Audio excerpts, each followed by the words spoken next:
Hello and welcome. We're back with more good times on the Firemen. This time I wanted to get at the use of space in Firemen. I am, as ever, your host, Golem, aka Greg. With me is someone new. Please introduce yourself.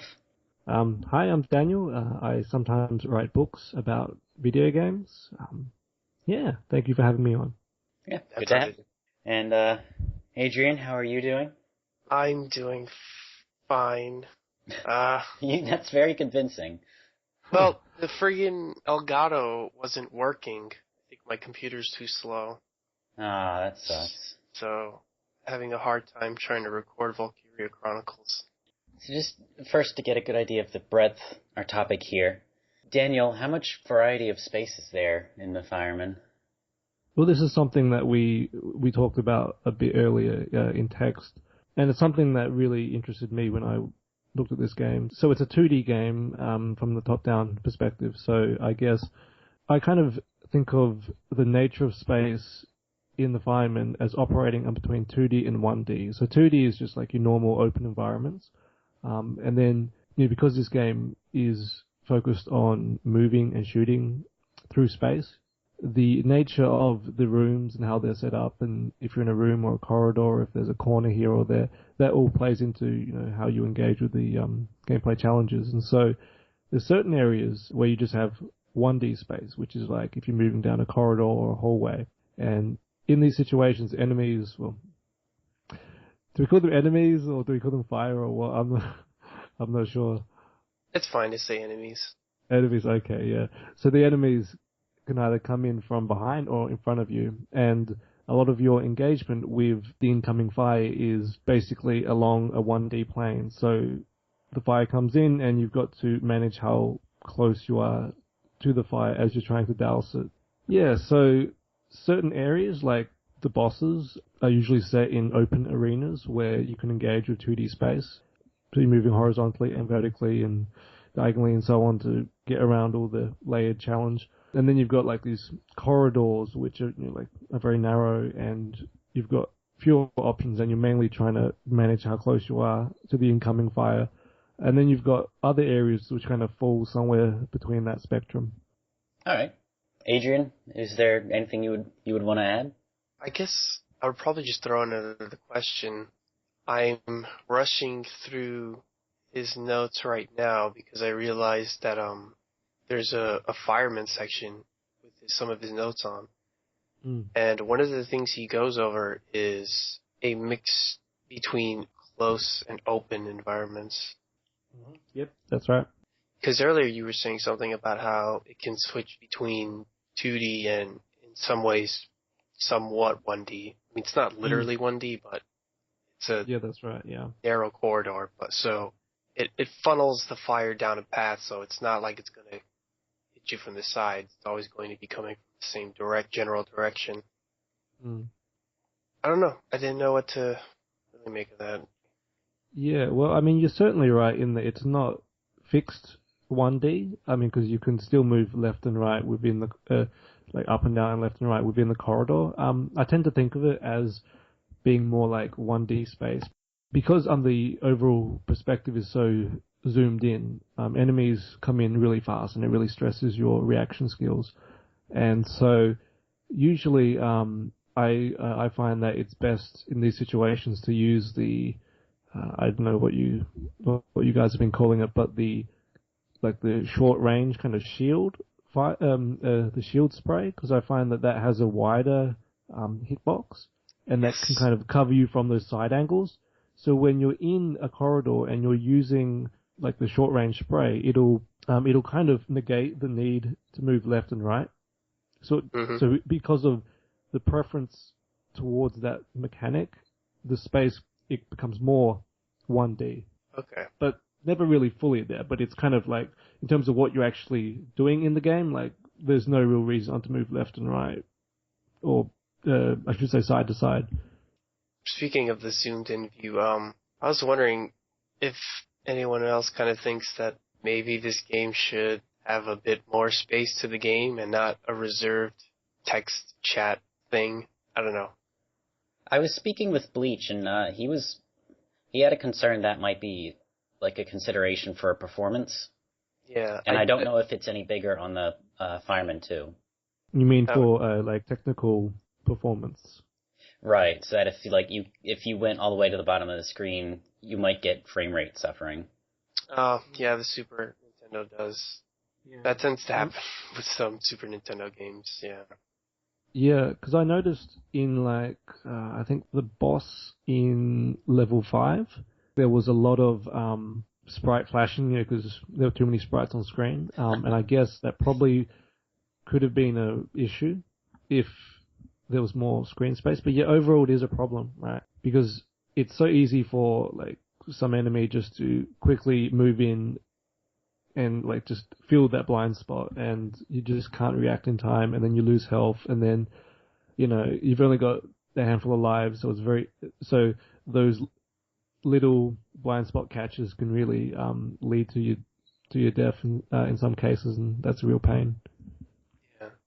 And to put in perspective how little room there actually is, there is about 3 tiles underneath your character sprite, and your character itself is about 2 tiles big, so that's like 1.5 the size of your character away from you that you have to react. And some of those fires can actually move pretty fast, so it's very easy for them to cover that space in a short amount of time. Yeah. Like in the same way that the corridors squish the space down into 1D, in a sense, like the perspective also kind of limits I guess you could say, the richness of the 2D space, because they can't fit as much in there, and so because enemies come in so quickly, you don't have enough time to read and respond and engage with the way that the different patterns are layering them together and creating these really cool challenges. Actually, a thought just came to me. Do you know if enemies move slower when they're moving up and down on the screen? Or do they move at the same speed that they move horizontally? I believe they move at the same speed, but that's a good question that I want to look in myself. Yeah, that's a great question, yeah. All right. I know one thing is that there's actually more space above you than there is below you. Yeah. Because if you're thinking about the character's hitbox, it's actually going to be at the base of the sprite, which is where their feet are. So, yeah, there's actually more space above you.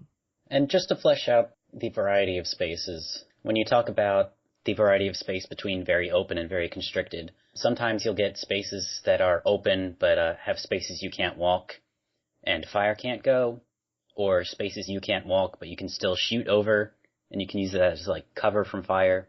Sometimes, yeah. Actually the mid game has a lot of networks of like crisscrossing 1D pathways. So those are a couple of ways in which it explores that middle ground. Yeah, I think actually there's a middle ground here, which is in the kind of ground fires. So you've got your main fire, which is like just basic enemies, like if you walk into them, or if they attack you, then you lose health. But then you have these kind of like small brush fire, ground fire enemies, and they just kind of fill space, and you can walk into them, but you can't you can walk up to them, but you can't walk through them. And so basically they just act like kind of like a blocking mechanism. And I think there's a really cool organic aspect to these enemies where, like, especially in I think it's like the 4th or the 5th level, there's like this kind of warehouse room, and you've just got this enemy that leaves a trail that just blocks your path, and it slowly fills the space and limits all your options. And I really love that kind of interesting, like, organic space creation, and how, like, if you get in early, you can kind of prevent these enemies from filling in on the room and limiting all your options, because once your options are limited, then it's obviously much harder to get out, and the only way that you can get out is by using the short range spread, where you have to move really slowly anyway. So, like, that's a really interesting I guess side note to the nature of space in this game. I guess I'll just add about 3 things. One is that there are 2 bosses that have ground fire. One is the level 3 boss, which is the robot. Once it becomes just a head, it starts leaving that ground fire along, which I think is the one you're referring to. The stage 5 boss is actually one of its main attacks that it does right from the get-go. That was also the boss that I realized that you can actually touch those things. Because I've been playing this whole game thinking you could not touch the ground fires, but turns out you actually can. So it's its way of getting you stuck, and then it just rams itself right into you. Yeah, and what's really interesting about that boss in level 5 is that it'll choose a direction, and then as it moves, it'll leave a trail behind it. And its direction is based on your current position. Then it takes like a second or two to move over into that position. And so it's kind of like it's even more organic then, because you're determining where the space is going to be filled, and it creates this really interesting challenge, right, where you're trying to lead the enemy in certain ways so that you won't limit your own options. Yeah. Let's say development of the third stage boss, where it will also track to your position, but instead of spawning ground fires, it will spawn a single tracking fire in its wake. Oh, yeah. The tracking fire that has to sort of be awakened. It's this little, a little innocuous fire far away, but once you get close to it, it all of a sudden goes Super Saiyan and then chases you to the death. Oh god, yeah. I guess one thing about discussing this game is how weird it is to talk about the specific types of fire. Yeah. So like in my notes, I'm like, mother fire, baby fire, small fire, big fire, ground fire, tracking fire, like fireballs. Yeah, I've been giving them names like surprise chasers, slug fires, weird exploding fire. Actually, on this space topic as well, it's kind of unrelated because this is true of all the enemy types that move that aren't stationary, but you've got those enemies that kind of move diagonally in 90-degree turns and they come in waves of like 4 or 5. The ones that are introduced in stage 6? Possibly, yeah. I think they're quite late in the game. Okay. And yeah, like they're really good for this too, right? Like just filling in a lot of space. But unlike the ground fire, they're just temporary. Oh yeah, I remember. The third thing was there is actually a new enemy type that also shoots that ground fire at you, which can use to trap you. So, oh yeah, that appears in the Christmas tree room in stage 6. Right, that's the one. It can also shoot at you while it's off screen, so I guess that's another example of the screen limitation this game had to work with. Well, it's really annoying, I think, in that Christmas tree room. I think it's in that one where like that's already kind of like there's obstacles in your way. You haven't you got a few choke points, and then you've got another enemy that's filling in like the already limited amount of space. It can get a bit tricky. On that topic, are there particular fires that you think are more suited to a particular kind of space, or are the fires more general purpose where they could be used in any kind of space? Well, I think the enemies that leave a trail of ground fire obviously suit larger environments because otherwise they don't have a lot of space to work with. Now, in the last example that we said with with the Christmas tree room and there's already not a lot of space, those kinds of challenges are more frequent in the last 3 levels, and they're kind of a bit too dense, I think. Yeah, I had issues because on my second attempt I died on level 6, but some of those fires were a bit frustrating. There were fires that would chase you, but they did not act like the surprise chasers, where they start off as this little dim fire that you can notice, and then they go big, and then they follow you. It was these fires that were immediately coming at me before I even saw them on the screen. And what kept happening was I kept needing to crawl back into the vent and reset the room because it would not get away from the vent. Oh, yeah. You just gotta goad Danny into place. In-game Danny. Yeah. So it sounds like there are 2 things happening. One, that the constricted sense of space doesn't leave you much time to read what's coming up. And 2, there's so much layering going on and enemies are so effective of covering the screen that your options are reduced pretty quickly. Yeah, that's certainly true. I mean, on the first is a problem of perspective, and then on the second is a problem of the composition of the game challenges. And they really go a bit overboard. Like it's not too much of an issue, but what it really does is it just slows you down a lot. And it's like, it takes you longer to find all like the key enemies. So like if you enter a busy room, the first thing that you normally do is you look for those key enemies that are going to spawn, like say the larger fire that spawn, additional fire, like those kind of The source fires. yeah, like the source. So you just look for the source and then remove those, and then you worry about like the small ground fire. And so yeah, sometimes it can get a bit too hectic, but I think it's not too bad though. I mean, it's not too much of an issue, but it can be just like time consuming sometimes, and sometimes it's like there's too many enemies that there's just like you just can't read it enough. Like there's too much under it. It's too complicated. It's too dense, and it's overlapping, and it's not very clear. The counterpoint, as would say, like it's not very like you just can't feel it. It's all just mushed. Yeah. I know the first time playing stage 6, because there were other fires going on, I did not notice the slow exploding fire that was coming directly at me. It took me a while to even recognize what that was. Yeah, me too. And they are horrible. Yeah. Oh yeah, there's this fire that uses the same sprite as another type of fire, but it acts very differently, where if you shoot it, it does this 4-way split. And the other thing is that when you try to hose down the 4-way splits, they typically move faster that you cannot douse them before they hit you. So you're best just moving out of the way, but naturally the first time you encounter them, you don't actually know that.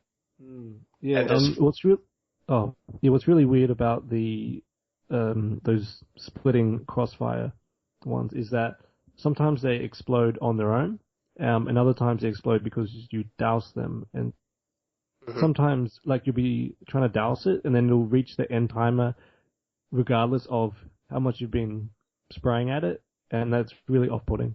Yeah, that's something me and Greg sort of talked about earlier, where one of the things was, especially with some of the surprise fires, is that they have a different health bar, and that they take longer to douse than other fires, but you don't have any real way of knowing it. It's not like the fire goes dimmer the more you hose it down. It's sort of just, you hit it with fire.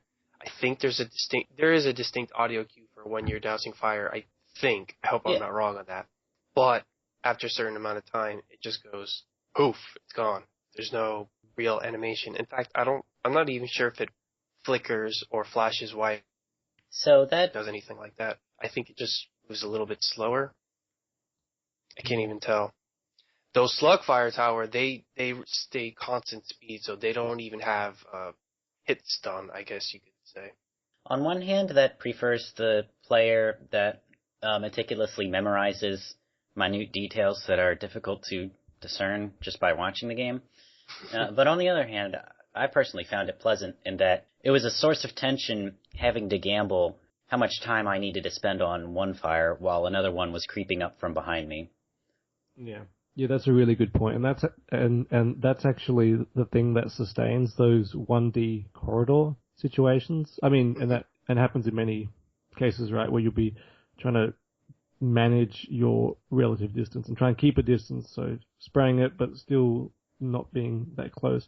So yeah, but I think still though, like if you can visually see it, then there's still a timer there. The only difference is that you can read, you can see it on the screen, or you just have to memorize it. But having to memorize that timer, in a sense, it kind of brings you a bit closer to the action, right? Because you've got to have a sense for it. You've got to have it memorized, and you've got to be able to feel it out in real time. As to whether it's worth it, though, I mean, it depends. I think it would be clearer for feedback. However, I think given the SNES hardware, it might not be that feasible. And flashing might look like, there's too many sprites on the screen, some kind of technical fault or something like that. And the bosses flash just fine. True, yeah. I mean, I guess I'm thinking like, if you're using the short range spray and the water is already on top of a relatively small fire, and then you've got to give feedback as well, it might be a bit too much. Yeah. Yeah, for dousing like ground fire, which goes away almost instantly, it's fine that it doesn't flash white. It's for the ones that take a while to kill, like Yeah. those chasers or the slug fires, the exploding crossfires where you can shoot them, but they actually don't stop moving and will keep moving through you and probably hit, and oftentimes can actually hit you even while you're spraying at it the whole time because they've quite a bit of health for their size compared to the other fires that have the same sprite as them that you've encountered before. Mm. I guess a good point of comparison between remembering the health of the fight and also reading the distance, right? So the distance between your sprite and the fire is something that you can read on the screen. Yep. Whereas this timing thing, based on the health, is something that you have to memorize individually. Yeah, I just thought that was an interesting contrast with what you were saying. I mean, we're getting into the real nuance of these challenges.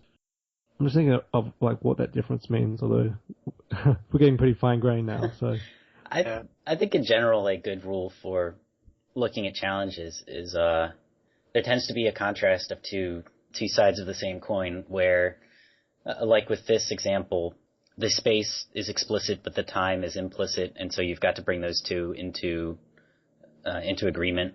Or another one that the fireman likes is that you will have a moving fire and then a stationary fire. The stationary fire will be a blockade that you want to clear before dealing with the moving fire or something like that.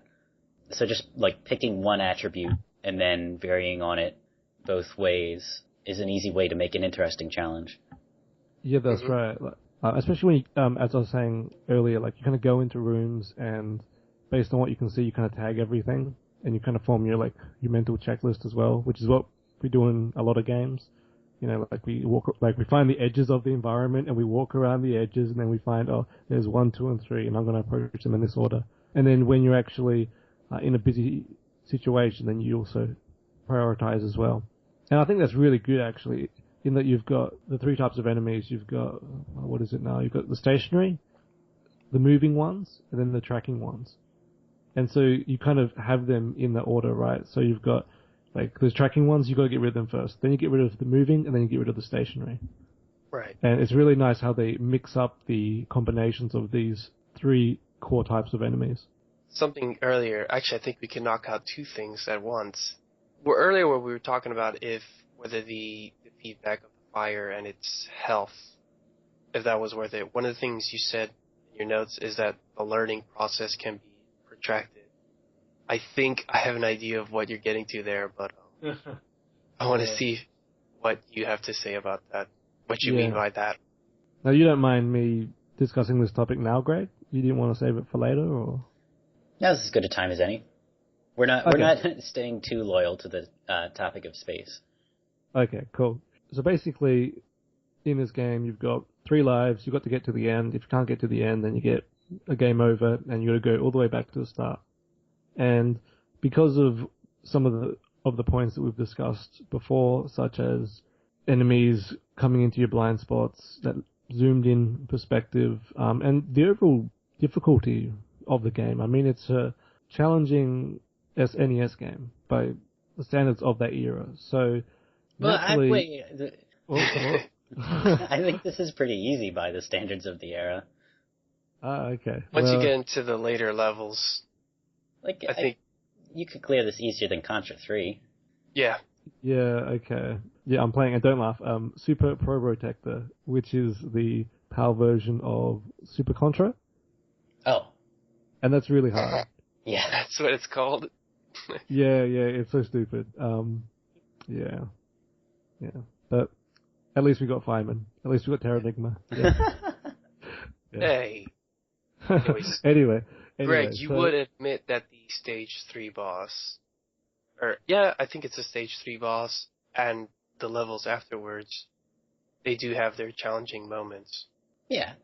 So, in any case, in order to get to the end, you're naturally going to play the initial levels more than the later levels, because you're going to fail and you've got to go back to the start. And so it is my opinion that, this protracts the learning process, right? So if I'm stuck on the final boss of, let's say in the game, right, I'm going to have to spend another 40 minutes to an hour just to get back to, try something new, right? Especially in boss situations, we'll often mix up our tactics or try something so that we can, get some feedback and see if it's the right thing to do. Having to take 40 minutes and having to repeat yourself is it's just a long way of doing things. And I thought of a really good way to explain it because I feel coming into this, I thought that we'd probably be speaking quite high level and it'd be all jargonish. So I thought of a really good way to underground this. So it's kind of like you're writing an essay in your English class, and if you get 5 spelling errors, you've got to rewrite the whole article again. Oh God. Now that sounds bad, right? And actually this kind of technique is something that I'll do when thinking about games and learning. I'll be like, okay, if we did this in the classroom, what would it be like? And clearly it's stupid, right? We laugh, but that's what's happening in the game. Now, Greg, I know before in the comments that you did say that you find this to be quite helpful because you can, and the more that you repeat a stage, the more you can focus in on the certain details. You've got the scalable difficulty, and that's all legit. That's all good. And then I thought of a bit more for my metaphor. So rewriting what you've already written will indeed help you to write those earlier bits better, but it won't necessarily improve your spelling. So if you die to the stage 6 boss, you may be able to improve your performance on stage 1, but replaying stage 1 doesn't lend anything to the stage 6 boss. That's right. I think if you view a game as a teacher, then I would say that, there are ways that the Firemen could work better. I guess personally, I buy more into the view of a game as an album where there's just a consistency to the experience that you want. And so if you give passwords on each stage or something like that, then the player may be coming in media res, and that would be a different, I guess, aesthetic experience. I understand what you're saying, and it's all based on, I guess, how much one would want to be squeezed, right? So when I played the Firemen, I will admit I used in the later stages quite heavily used save states, and that meant that I wasn't squeezed as much. It means that I lost some of the inherent value in that process. But it's all a balancing act, right? So and I was thinking just then what kind of solutions or alternatives could there be? Possibly more lives, possibly 1 or 2 continues, maybe. But again, I think with a lot of the things that we discussed as well, it's not great, it's not bad, it's just what it is, and these other issues that we talked about before, it's sometimes annoying when there's too many enemies on screen, or some of the feedback is annoying, but overall this is a great game. Yeah. It's really good, and the learning process is protracted, but it's not like Bit Trip Runner or any of those games, which are just one bit of failure and you're out. I guess maybe to help with learning process, I guess just have you continue from the chapter, or I'm sorry, the stage that you died in, which is Castlevania rules. Yeah. So for example, if you lose all 3 of your lives, instead of leaving off right where you drop dead, you just go back to the beginning of the stage. Yeah, that's certainly one option, and that would change the very nature of the game. Is that what do you think about that, Greg? Would you be okay with retrying from the start of the stage? Yeah, I think that it makes sense with a stage so long that to have that immediate start back when you use a rest, but to have it continue that would start you back at the beginning of the stage seems reasonable. Oh, another thing was the health dip. What did you make of that? So, Daniel, I don't know if you caught this, but when there's some percentage of time left, I think it varies depending on how much time you started with. Sometimes it's a minute 30, sometimes it's a minute 50. Your health goes down all the way to 1, and then your health goes down all the way to 1 again when you reach 0. Yeah, okay, that explains quite a bit, because I know at the end of chapter 5, I was running a bit short on time, and I'd always go for the optional files. I'd always try and do a comprehensive run, and I got to this point, and I'm like, why is my health draining randomly? And I thought it was because I was walking over some burnt out areas, which I did see. I think someone on the forums mentioned that maybe, but yeah. So you're sure it's the time, right? Yeah. If you know to watch for it, you can see it. It's predictable. Gosh. Well, I guess the problem that I have is it's more like an odd quirk, like a weird abstraction that doesn't really belong there. Like if they're going to give you a time limit, then when it gets to 0, that should be the end. Like it seems like you could really just odd that they would put something else in there. like just incur a death and then put 3 minutes on the clock or something like that. Yeah, I mean it doesn't tie into the fiction of the game or anything. So yeah, I think it's weird. I think they should just extend the timer of that stage and then have it when it's at 0, then you're just dead. Like maybe there wasn't enough air, or the whole place collapsed. I mean, I think no, but like seriously, like they would be more viable than like your health just dropped. Yeah, it's real goofy. Yeah. But thanks for letting me know, because I was really I retried that section like 6 times. I'm like, why is it doing that? And I couldn't figure it out. Yeah. I had to be the unlucky guinea pig having to fight the stage 3 boss when the timer timed out on 0. It does nothing when it's on 0, by the way. If you can keep going with just 1 HP left, it'll do nothing. Once you do finally bite the dust, it'll give you more time and your health back, assuming you have life left. All right. Adrian, any final words? I'm going to be in the podcast tomorrow. Yes, you are. This isn't live, so I don't know why I'm saying that. They're not going to have any sense of tomorrow. Well, they could be watching it. They could be listening to it at 11:59, and then and then it flicks over. In that extremely likely scenario, then yes, it will be accurate. Yep. Daniel, any final words? No, I think that's it. I think we've done a pretty good job of covering the Firemen. Yeah, I think it's a great game. So, and it was really great to play it. The actual reason why I was keen to play this game, as opposed to some of the other games that have been recommended, is I was actually thinking of designing my own firefighting game. And I'm like, cool, I could learn something about this. Whoa. But, and what I've learned is, yeah, I probably won't do that. Oh. I love top-down action. Maybe I will, I don't know. What about, why would you not use the Fireman template? Well, that's the thing is, I would. I mean, it's a pretty good template, I think. But I don't know what I would do with it.